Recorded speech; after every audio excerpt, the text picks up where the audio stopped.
Hi, this is the first in a series of slides and presentations on entrepreneurial finance, what I'm calling lean finance for the startup.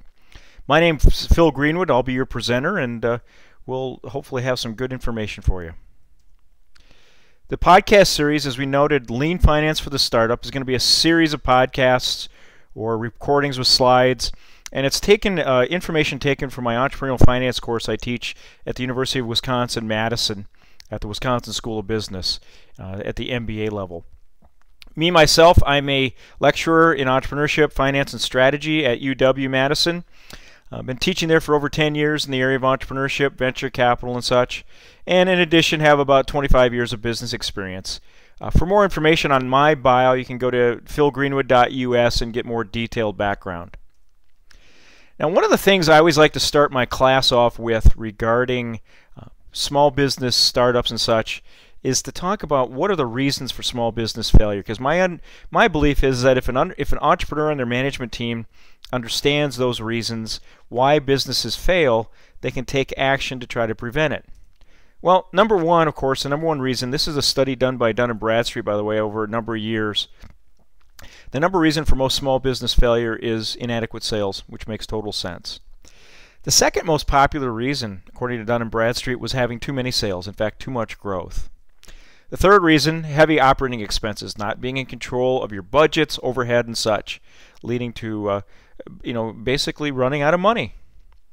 A fourth reason given, and it's kind of related to reason number two and reason number one, is receivable difficulties. Firms not collecting from their customers, customers not paying, not having cash flow in order to keep the business going.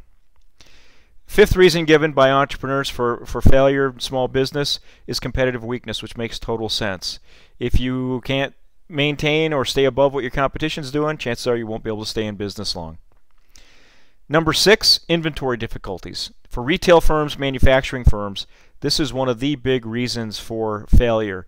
Not just not having enough inventory or too much, but also not having the right type of inventory and service levels declining. Next, of course, and this was number one reason for retail businesses, by the way, but for businesses in general, the seventh most popular reason for a failure was poor location. And again, you're starting to see this now with virtual businesses. It's not necessarily the physical location, but maybe the website location. Can they be found on the interweb or through Google search? Ninth, or I should say number 8, is excessive fixed assets. Companies get too much money, they spend the money in ways that are not productive for the business, they join country clubs, they buy corporate jets, all those different things, that leads to problems. And finally, you find this a lot in small businesses that have been in a family for generation after generation, but management neglect. Company's been successful, the grandkids take over, grandkids just assume the business will keep on keeping on, and they do whatever they want from a personal standpoint and don't realize that they got to spend time with the business. So these are some major reasons why businesses go under. When we talk about finance, what you saw with a lot of those reasons for failure, many were financial related.